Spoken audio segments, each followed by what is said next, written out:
조선시대 역대 왕 중 커버가 안되는 왕 연산군. 최근 연산군의 초기 10년은 그래도 멀쩡한 정치를 했다는 의견도 많이 있지만 갑자사화 이후의 결론만 놓고 보면 그 기간은 추진력을 위해 무릎을 꿇은 것으로 보일 정도입니다. 오늘은 연산군이 멀쩡했을 시기에 폭군의 조짐을 보였던 에피소드 하나를 소개할 예정인데, 그 전에 연산군이 그 정상 시기에 그래도 업적이라고 할 만한 걸 몇 가지 살펴보면, 첫째, 빈민 구제 및 경제 안정화.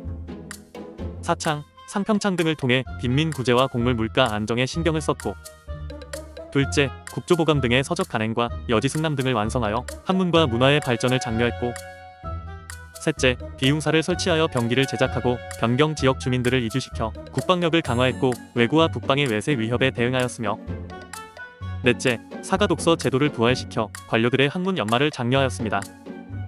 근데 뭐 솔직히 이 정도 하지 않은 왕은 거의 없죠. 특별히 대단할 것은 없습니다. 여튼 이런 정상적인 정치를 시작하던 연산군의 완전 초기, 연산군의 기질을 알 수 있는 일이 있었습니다. 다름 아닌 죽은 성종의 묘호를 선정하는 일이었습니다. 영의정인 윤필상은 이는 중국 명나라 4대 황제인 홍의제의 묘호와 겹친다며 성을 주장했고, 홍문관 직제학인 표현말을 비롯한 판서급 대신들은 성보다는 인을 주장했습니다. 이때 연산군은 원로 대신들의 의견대로 성을 찬성했습니다. 하지만 며칠 뒤 홍문관 부제학 성세명을 필두로 상소가 올라오는데 내용은 묘호를 인으로 고치고 성으로 주장한 대신들을 처벌하라는 것이었습니다. 엄연히 왕인 연산군이 결정한 일이고 그 과정에도 그다지 흠이 있는 것도 아니었음에도 이런 상소가 올라왔고 대신들은 이런 상소에 부담감을 느껴 사직 의사를 밝혔습니다. 연산군은 이번 일의 결정은 자신이라며 대신들의 사직을 만류하고 실력 발휘를 합니다. 다름 아닌 상소에 서명한 유생 157명을 하옥하고 내용의 과격함을 지적하며 어디서 그들이 그런 말을 들었는지 추국도 명합니다. 이제 막 왕위에 오른 연산군의 의외로 강한 드라이브의 대가는 물론이고 공격을 받았던 대신들까지도 연산군을 만류합니다. 하지만 연산군은 잘못에 대해 죄를 묻지 않으면 재주만 믿고 건방져진다고 지적하며 신하들의 의견을 받아들여 하옥은 하지 않지만 조사는 계속 시킵니다. 그리고 결국 유생 3명은 유배되고 21명은 과거 응시 자격을 박탈당합니다. 이에 신하들은 이들의 용서를 건의하며 이런 일이 사서에 기록될 텐데 보기 좋지 않을 것이라고 말하자 연산군은 그 유명한 말을 남깁니다. 나도 또한 이를 사책에 쓸 줄 알지만 위를 능멸하는 풍습을 고치지 않을 수 없다. 그렇습니다. 연산군 1년에 이미 연산군은 위를 능멸하는 풍습에 대한 강한 거부감이 있었습니다. 당연히 그 능멸의 기준은 오직 자신에게만 있는 것이며 객관적인 척도가 있는 것이 아니죠. 이후 대간과의 반목, 무오사화, 갑자사화 등이 일어나며 우리가 알고 있는 연산군이 등장하지만 제 개인적으로는 어느 날 갑자기 그 성정이 발현된 것으로 보지 않습니다. 차차 영상을 만들어가며 설명드리겠지만 드라마와는 다르게 연산군은 이미 일찌감치 자신의 어머니의 죽음을 알고 있었고 대간을 비롯 간언하는 신하들에게 매우 불쾌해했습니다. 연산군의 폭정은 시기의 문제였지 기간의 문제가 아니었던 것입니다. 연산군에 대한 이야기는 할 에피소드들이 많습니다. 차분히 찾아뵙겠습니다. 오늘은 여기까지입니다. 구독과 좋아요 부탁드립니다. 감사합니다. 지난번에 이어 아직 연산군이 멀쩡했을 때의 국정 상황을 더 살펴보겠습니다. 지난번 에피소드에서 재위 1년 차의 연산군이 유생 157명을 하옥하라는 명령을 내린 것의 명분은 위를 능멸하려는 풍습, 즉 신하가 왕에게 대들어서였습니다. 하지만 연산군의 재위 초기, 연산군은 대간을 중심으로 계속된 도전을 받았습니다. 물론 이 도전이라는 표현은 연산군 입장에서입니다. 그의 아버지였던 성종에게 신하들의 그러한 태도는 그냥 일상적인 것이었습니다.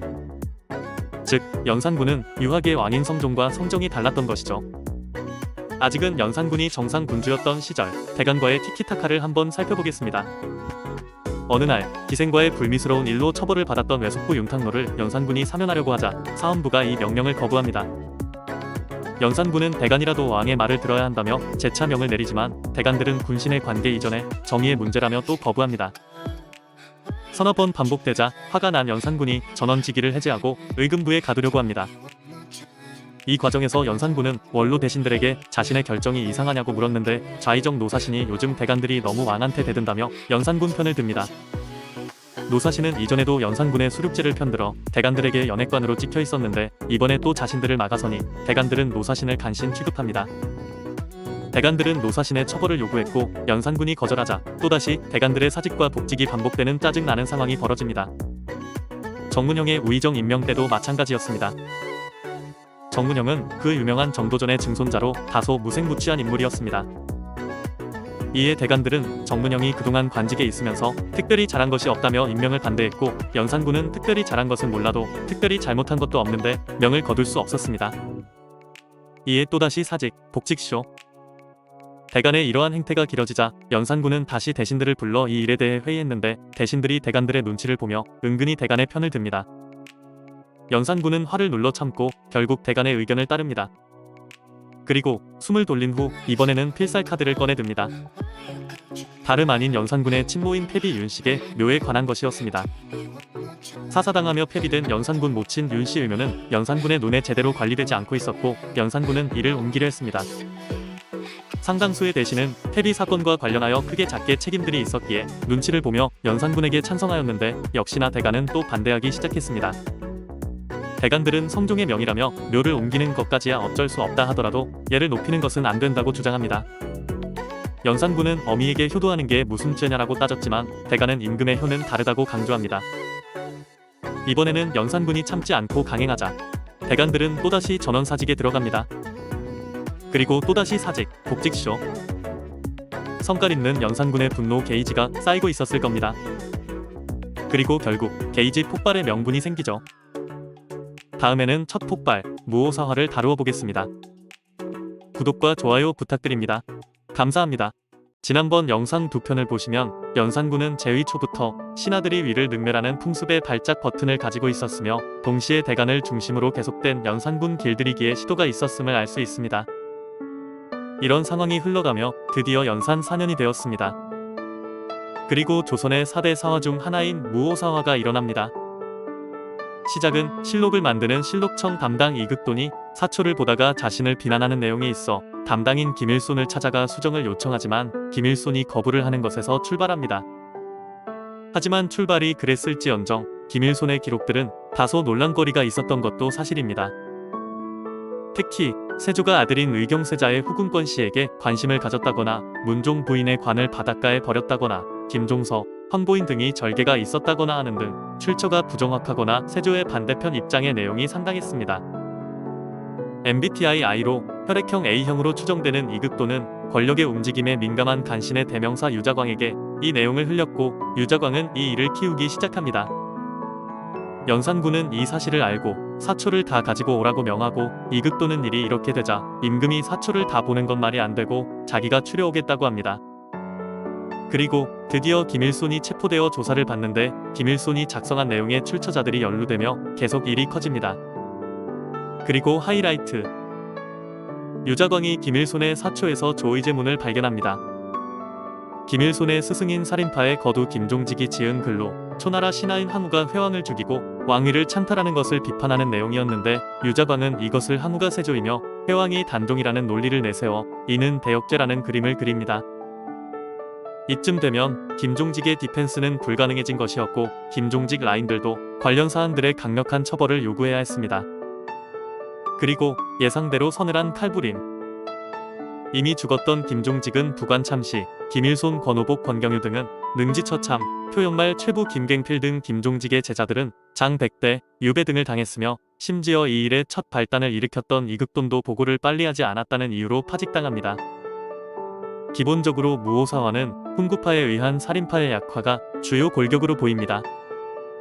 하지만 결론적으로는 영산군이 눈에 가시이던 대간 세력을 한 번에 제압한 일로 그동안 대간이 시도하려 했던 영산군 길들이기가 모래성처럼 무너지는 순간이었던 것입니다. 다만 아직까지는 우리의 머릿속에 있는 폭군 영산을 그리기에는 이릅니다. 무오사화가 작은 일은 물론 아니었지만, 그래도 여기까지는 역사 속에 종종 있기도 했던 권력 다툼이나 세력의 교체 등으로 볼 여지도 있었고, 실제 김일손의 능력이나 당시 대간들의 행동에 대한 비판도 가능한 한 상황이었습니다. 여튼 이 사건으로 영산군은 자신의 견제 세력들을 한껏 약화시켰습니다. 선정을 하든 폭정을 하든 자신의 선택으로 많은 일을 할 수 있는 상황이 된 것입니다. 영산군의 이야기는 계속됩니다. 오늘은 여기까지입니다. 구독과 좋아요 부탁드립니다. 감사합니다. 간신, 충신, 후대에 의해 과하게 박한 평가를 받는 억울한 인물, 욕을 먹어 마땅한 인물, 연산군 이야기를 시리즈로 하고 있지만 오늘은 그 과정에서 빼놓을 수 없는 인물 유자광에 대해서 이야기할까 합니다. 사람에 따라 이 유자광에 대한 해석은 각기 다를 수 있고 이 판단의 성향이 현대의 정치를 바라보는 시각과도 연결되어 있지 않을까 싶습니다. 과연 당신은 어떤 판단을 내릴까요? 한번 살펴보시죠. 일단 유자광의 출신은 서얼이었습니다. 즉 아버지는 양반인데 어머니가 천첩이라 얼자의 신분이었고 사실상 정계 무대에 설 수 없는 처지였습니다. 하지만 유자광은 문무 모두 총명하였고 결국 비록 과거 시험을 치르지는 못하지만 그래도 집안의 도움 등으로 경복궁 문지기인 갑사가 됩니다. 말단인 갑사가 된 것도 사실상 쉽지 않았던 일이지만 어쨌건 공무원의 세계에 발을 살짝 담근 유자광은 이때부터 인생을 건 승부수를 던지기 시작합니다. 먼저 세조 시절 함경도 이시해의 난으로 세조가 골머리를 썩히고 있을 때 유자광이 상소를 올립니다. 내용인즉 지금 구성군을 필두로 한 관군이 답답하시죠? 제가 싹 쓸어버리겠습니다. 뭐 이런 내용이었습니다. 일개갑사의 이런 상소가 현실적으로 어떤 도움이 되었던 것은 아니지만 관군의 미적지근한 행동에 갑갑함을 느꼈던 세조는 유자광의 이 객기에 통쾌함을 느꼈습니다. 이것이 바로 유자광이 윗사람의 심기를 경호하며 그 지점을 자신의 존재감을 드러내는 수단으로 활용했던 첫 번째 도박이었습니다. 이 세조는 유자광을 예뻐하며 연락관으로 활용을 했고 이후 정오품의 병조자랑에 임명해버립니다. 심지어 특별 과거시험인 별시를 열어 유자광에게 과거시험을 볼 자격을 주고 신숙주를 비롯한 시험관들이 유자광을 낙방시키자 세조가 직접 답안지를 가져오라고 시킨 후 아예 장원급제를 시켜버립니다. 그리고 곧 정삼품의 병조참지에 올려버리죠. 대관들을 비롯한 주변 신하들은 유자광의 이러한 행보에 부글거렸지만 세조의 권력은 막강했고 유자광의 미래는 밝아 보였습니다. 하지만 세조가 곧 죽죠. 다음 왕인 예종이 등극합니다. 다시금 떨어진 유자광. 하지만 유자광은 이미 상사의 심기를 채우는 방법을 알고 있었습니다. 유자광은 예종이 남이를 경계한다는 걸 파악했습니다. 여기서 남이는 이시아의 난등에서 맹활약했던 민간 신앙에서 신으로도 모시는 남이섬의 그 남이 장군입니다. 유자광은 신공신 세력의 대표인 남이가 구공신 세력을 제거하고자 하는 러프한 계획을 영모 계획으로 프레임 전환을 한 후 예종에게 고변해버립니다. 영모 고변은 성공하면 대박인 스킬이죠. 이 스킬은 먹혔고 결국 남이, 강순 등은 영모 혐의로 처형당하고 유자광은 다시금 공을 씁니다. 자, 이제 다시 승승장구할 준비를 하고 있던 유자광. 하지만 예종이 재위 1년 남짓 만에 죽어버립니다. 그리고 성종이 왕위에 오르고 다시 유자광은 동료들로부터 미운 오리 새끼가 됩니다. 그리고 성종 7년 유자광은 또 다시 승부수를 겁니다. 이번엔 그 유명한 한명회와의 일전. 성종이 수렴 청정을 끝내고 이제 친정을 하려고 할 때 한명회가 아직 이르다는 의견을 냅니다. 그리고 유자광은 이 순간을 놓치지 않습니다. 한명회의 문제점을 강하게 지적한 유자광은 물론 남이 때처럼 화끈한 성공을 거두지는 못했지만 성종을 위해 할 말을 한 캐릭터로 성종의 눈에 들었고 결국 얼마 후 도청관에 임명됩니다. 그리고 이번엔 연산군이죠. 지난번 영상에서 말씀드렸던 연산군의 무오사화를 진행한 실질적인 실무자 역시 유자광이었습니다. 연산군이 대간을 필두로 한 살인들을 못마땅히 여긴다는 심기를 확실히 포착하고 김일손의 사초와 조의제문을 문제로 삼아 이를 키웠죠. 무오사화에 대한 자세한 이야기는 지난번 영상을 참조하시고 기본적으로 유자광의 패턴은 비슷합니다. 어떤 팩트를 포착하고 그걸 크게 키운 후 새로운 프레임을 만들고 고변, 그리고 어디서 현재의 힘이 나올 수 있는지에 대한 정확한 포착, 그것이 주무기였습니다. 마지막 유자광의 간신짓은 중종 때였습니다. 연산군 아래에서 그 활약을 해놓고 연산군의 자리가 위태로워 보이자 중종 반정팀에 가담하여 반정공신이 됩니다. 정말 대단한 인물이죠. 물론 기민하고 얍삽한 행동의 대가답게 평상시에도 좋은 행실을 보이지 않았으며 마지막은 결국 유배를 당하고 죽긴 합니다. 다만 유자광의 평가는 사람마다 각기 다른 판단을 하기도 합니다. 기본적으로 유자광의 행실 자체는 간신의 행태의 교본에 가깝다는 걸 부인할 수는 없지만 그의 태생의 한계와 끊임없는 주변의 경계가 만들어낸 결과물이며 역사의 기록이 유자광을 싫어했던 승자의 기록인 만큼 어느 정도의 참작이 필요하다는 겁니다. 하지만 상황이 안 좋다고 다 저런 행동을 하느냐 라는 반문에는 역시 적절한 반박이 힘들죠. 사실은 명확해 보입니다. 하지만 판단은 각자의 몫입니다. 간신 유자광, 당신의 선택은 무엇일까요? 오늘은 여기까지입니다. 좋아요, 구독 부탁드립니다. 감사합니다. 몇 회에 걸쳐 영산군에 대해 알아보고 있고 이제 드디어 광풍의 갑자사화를 다룰 차례입니다. 하지만 그건 다음번으로 미루고 오늘은 실록에서 갑자사화의 주범으로 지목한 간신 임사홍에 관해 먼저 이야기할까 합니다. 일단 실록에서는 임사홍이 영산군에게 영산군의 어머니인 패비 윤씨의 죽음에 대해 고했고 이에 화가 난 영산군이 이 끔찍한 갑자사화를 시작한 것으로 기록하고 있습니다. 이 지점에 대해서는 개인적으로 생각을 달리하지만 옅은 실록과 각종 드라마에서 갑자사화의 주역으로 뽑는 인물이 이 임사홍입니다. 영화 간신에서 배우 천호진 씨가 이 역할이었죠. 하지만 임사홍의 이미지가 처음부터 이랬던 것은 아닙니다. 기본적으로 젊은 시절 임사홍은 강단도 있고 직언도 잘하며 예술, 외국어까지 상당히 능통했던 유능한 관료였습니다. 다만 이러한 능력과 성격은 주변에 많은 적들을 만들었는데 개인적으로 이 지점이 괜찮았던 공무원이 간신으로 변했던 큰 원인이라 생각합니다. 특히 성종 시절에는 왕인 성종보다 대간들과 척지는 것이 더 골치 아픈 일일 수도 있었는데 임사홍은 그런 부분도 신경을 쓰지 않았습니다.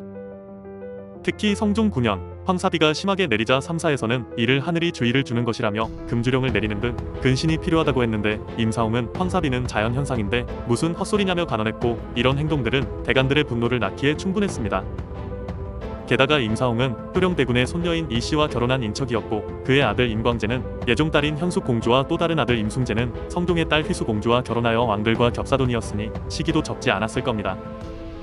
여튼 분명 초창기 임사홍은 분명 능력있고 잘나가는 공무원이었고 성종도 충분히 예뻐했었다는 겁니다. 하지만 그런 임사홍은 어느 순간 성종의 눈밖에 나고 버림받습니다. 패비 윤씨 계획을 임사홍이 반대했던 것에 속으로 불만을 가지고 있었던 것이 아닐까 의심스러운 성종은 어쨌든 공식적으로는 임사홍이 붕당을 만들려고 했다는 명분으로 유배를 보내버리죠. 이후 임사홍은 내리막길을 걷게 됩니다. 후에 성종이 임사홍의 재능이 아까워 다시 쓰려고도 했지만 그를 싫어했던 대간들의 거친 반대에 제대로 된 컴백은 늘 좌초되었습니다. 잘 나갔던 임사홍의 정식 컴백은 연산군 9년이 되어서야 연산군과 짝짝꿍이 맞았던 임사홍 사남 임숭재가 탄원하여 이루어집니다. 능력있고 강단이 있었던 잘 나가던 인물이 바닥까지 떨어졌다가 다시 권력을 얻을 기회가 생긴 것입니다. 다만 그것을 위해 필요했던 조건은 나라가 아니라 엇나간 왕을 위한 비뚤어진 충성이었죠. 그리고 임사홍은 그 잘못된 길을 택합니다. 사람은 늘 변합니다. 그리고 결국 그 평가는 대부분 그 사람의 마지막 행위를 보며 이루어지죠. 그러기에 임사홍은 간신히 맞습니다. 하지만 인생사 자체로만 보면 그가 그런 길로 빠지는 과정 자체는 어느 정도 이해가 가는 것도 사실입니다. 물론 다음에 이야기할 갑자사화는 인생사 업적으로 물을 탈 수 있는 정도의 사건이 아니었지만 진짜 갑자사화의 원흉이 임사홍이었냐라는 논란에 대해서는 다음 컨텐츠에서 알아보겠습니다. 구독과 좋아요 부탁드립니다. 감사합니다. 좋다 나쁘다를 떠나서 어쨌든 조선의 기조는 성리학. 하지만 이 성리학을 절대적인 왕의 권력과 그 말을 반드시 따라야 하는 신하로 해석했던 연산군. 지금까지 연산군의 컨텐츠에서 다루었던 그의 모든 행동은 바로 이 갑자사화를 위한 빌드업이었습니다. 위를 능멸하는 풍습이 가장 용납할 수 없었던 그의 절대 가치. 연산군의 갑자사화는 그 비뚤어진 가치관이 낳은 미친 행태 그 자체였습니다. 먼저 오해하고 있는 부분을 말씀드리면 많은 드라마, 영화 등의 컨텐츠에서 지난번에 다루었던 간신 임사홍이 연산군의 친모인 패비 윤씨가 죽임을 당했던 비하인드 스토리를 연산군에게 이야기했고 그에 분노한 연산이 이 비극적인 사화를 시작한 것으로 표현합니다.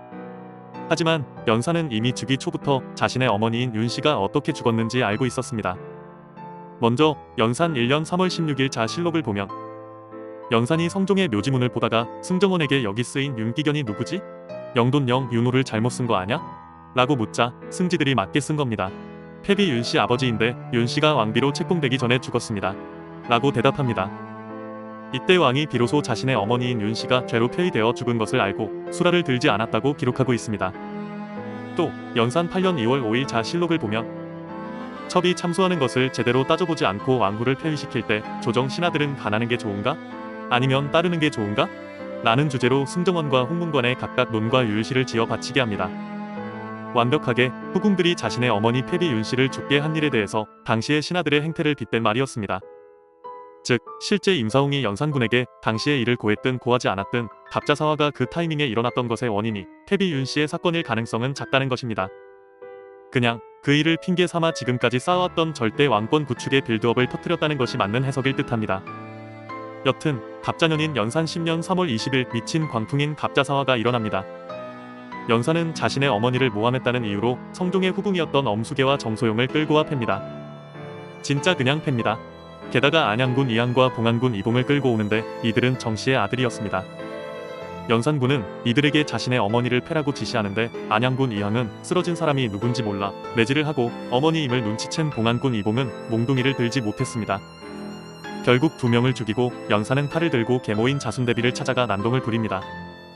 이때 중전 신씨가 바짓가랑이를 붙잡고 만류하자 이번에는 안양군과 봉안군의 머리끄덩이를 붙잡고 대왕대비 즉 연산의 할머니이자 성종의 어머니였던 인수대비를 찾아가 왜 자기 어머니를 죽였냐며 병환에 있던 노인네를 압박했고 결국 인수대비는 약 한 달 후에 죽습니다. 참고로 이 두 후궁은 시신이 찢겨 젓갈로 담가진 후 산과 들에 흩어집니다. 이어 연산은 성종이 금지했던 패비 윤씨의 추승을 명해 결국 자신의 어머니를 재헌왕 후 르모는 회름으로 명명했고 곧이어 계속 칼을 휘두르기 시작합니다. 패비 윤씨에게 사약을 들고 갔었던 이세절을 죽이고 패비에 동의했던 윤필상을 죽이고 뒤이어 정찬손, 심회, 한명회, 정인지, 정여창 등 이미 죽은 인물들을 부관 참시하고 그 잘나갔던 한명회는 해골된 머리가 효수되기도 합니다. 정승 출신 이극균의 경우는 죽을 때 나름 강단 있는 유언을 남겼다가 그의 팔촌인의 친족들과 그를 찾아왔던 무사들이 모두 변방에 보내지거나 죽임을 당합니다. 행동이 잔인했지만 그래도 자신의 어머니를 위한 복수 때문이 아니었겠냐고요? 아닙니다. 정승 한치영은 고집스럽고 뽀장뽀장하다고 부관능지 당하고 이 비정상적인 상황을 눈치채고 사직 신청하고 도망간 성주는 연산의 정치를 비판했다고 해서 다시 끌고 와 죽이고 연산의 세자 시절 서연을 담당했던 도지선은 제 스스로 높은 체하면서 연산을 무시했다고 죽이고 성종이 죽자 3년 동안 추도에 식사를 했던 정성근은 쉬원다고 죽이고 수박을 먹고 싶다고 했는데 이를 말렸던 김천령도 죽이고 그냥 막 죽입니다. 이후 절대 권력을 확립한 연산은 계속 이 공포 정치를 이어가고 싶었고 동시에 계속 신하들을 죽이면 남는 사람이 없을 테니 이미 죽은 사람들을 제쳐보라고 현재 살아있는 사람들은 그냥 벌만 주는 방식으로 이 미친 정치를 이어나갑니다. 연산은 스스로를 개혁군주라고 생각했습니다. 그리고 이러한 방식이 자신을 위한 일이자 곧 나라를 위한 일이라 생각했습니다. 본시 조선 자체가 자기 자신이라고 생각했기 때문에 이러한 논리가 가능했습니다. 누군가는 그래도 어미를 위한 복수, 그래도 예술 능력의 특출함, 대간들이 너무 심하게 왕을 흔들었잖아 라는 이유 등으로 연산군을 재평가하려는 사람도 있습니다. 하지만 실록과 기타 여러 사서들을 살펴보면 연산은 그 정도로 커버할 수 있는 인물이 아닙니다. 그냥 곱비 풀린 망아지였으며 그 이상도 이하도 아니었습니다. 다음 시간에는 이 연산의 최후와 왕위에서 물러난 이후의 삶에 대해서 알아보겠습니다. 오늘은 여기까지입니다. 구독과 좋아요 부탁드립니다. 감사합니다. 오늘의 하이라이트 연산군의 마지막이 연산군 일기와 중종실록에서 미묘하게 다르다라는 겁니다. 일단 순서대로라면 오늘은 중종 반정에 관해 이야기해야 하지만 연산군 이야기를 시작할 때 중종 반정을 가장 먼저 했던지라 오늘은 연산군의 최후 순간과 유배 생활 그리고 그 자식들의 이야기를 간단히 할까 합니다. 먼저 연산군을 다룬 많은 컨텐츠에서 반정군이 연산군을 내쫓으며 옥세를 달라고 할 때 연산군이 내 죄가 중에 이럴 줄 알았다 라고 이야기했다고 다룹니다. 저도 당연히 그런 줄 알았는데 제가 잘못 읽었는지 연산군 일기에는 당최 그런 내용이 안 보이는 겁니다. 연산군 일기에서 연산은 겁에 질려 승지의 손을 잡고 말을 하지 못한 것으로 나오며 내 죄가 중하여 이럴 줄 알았다 라는 내용은 도저히 찾아볼 수가 없었습니다. 하지만 이 수수께끼는 너무나 쉽게 풀렸습니다. 연산군의 저 말은 중종실록에 실려 있었기 때문입니다. 중종실록에서의 연산군은 당당하다는 표현까지는 과하지만 담담히 현실을 인정하며 내 죄가 중대하여 이렇게 될 줄 알았다. 좋을 대로 하라. 라고 이야기합니다. 참고로 연산군 일기는 중종 때, 중종실록은 중종 사후에 작성된 것이니 같은 사건이라도 작성 시기가 다르면 이렇게 포인트도 다를 수 있음을 알 수 있는 예입니다. 여튼 연산군은 강화도 교동으로 유배를 갑니다. 왕족들의 단골 유배지 교동. 확실하게 분리된 섬이면서도 동시에 서울에서 경계가 가능한 장소. 연산군은 그곳에 위리안치되었습니다. 위리안치란 죄인이 달아나지 못하도록 수미터가 넘는 가시나무로 울타리를 만들고 그 안에서 살게 하는 벌이죠. 사실들을 적으면 유튜브에서 노딱이 부를 가능성이 큰 행동만 하며 방탕의 극을 찍었던 남자가 하루아침에 가장 밑바닥으로 떨어진 겁니다. 광해군은 전쟁도 겪고 아버지 선조한테 구박도 엄청나게 받고 주변의 견제도 받는 등 그래도 고생이란 걸 해봤지만 연산군은 고생 따윈 해본 적 없는 캐릭터. 교동에서의 생활은 하루하루가 지옥이었을 겁니다. 또 연산군의 아들들은 반정이 일어나고 약 20일 만에 모두 사약을 먹고 죽습니다. 중종은 연산군의 아들 이황이 10살, 창녕대군 이성이 6살, 이인, 이돈수 등도 너무 어려 못 죽이겠다고 했지만 정승들이 안 된다고 부추기고 결국 사사한 것이죠. 역사적으로 쫓아낸 왕의 자식들을 죽이는 것은 사실 당연한 일에 가까운 일입니다. 여튼 아들들이 죽고 약 한 달 반이 지난 11월 7일 중종은 연산군이 병이 났다는 소식을 듣고 의원을 보냅니다. 교동의 수직장 김양필과 군관 윤비서가 연산군이 역질로 몹시 괴로워하여 물도 마실 수 없고 눈도 뜨지 못하다고 보고해 온 것입니다. 하지만 다음 날인 11월 8일 연산군의 죽음이 보고됩니다. 병명은 역질. 애초에 병이 났다는 것을 보고한 일도 의원을 통해 약을 보내는 일도 상당히 절차만 진행한 냄새가 좀 납니다. 애초에 동정 따위를 받을 수 있는 왕도 아니었고 살아있는 것도 부담이 되는 마당에 알아서 병에 걸려 죽은 것은 정부 입장에서 나쁜 일이 아니었던 겁니다. 연산군의 마지막 유언은 신씨가 보고 싶다 였습니다. 연산군의 조강지처 신씨. 놀기는 장록수, 전비, 흥청망청 멤버들이랑 다 놀았지만 죽음 앞에서는 조강지처가 그리웠던 겁니다. 끝까지 지밖에 모르는 놈입니다. 어쨌든 이렇게 최후를 맞은 연산군의 무덤은 왕을 상징하는 능이 아니라 묘로 현재 도봉구 방학동에 있으며 조강지처 신씨와 함께 누워 있습니다. 어떤 재조명을 시도하려 해도 너무 끔찍한 팩트들이 많아 그 커버에 한계가 있는 빌런 연산군. 정점의 선 한 명이 얼마나 나라를 망가뜨릴 수 있는지를 알 수 있는 좋은 선례가 아닐까 싶습니다. 이상 몇 주에 걸쳐 연산군을 다루어 보았습니다. 구독과 좋아요 부탁드립니다. 감사합니다.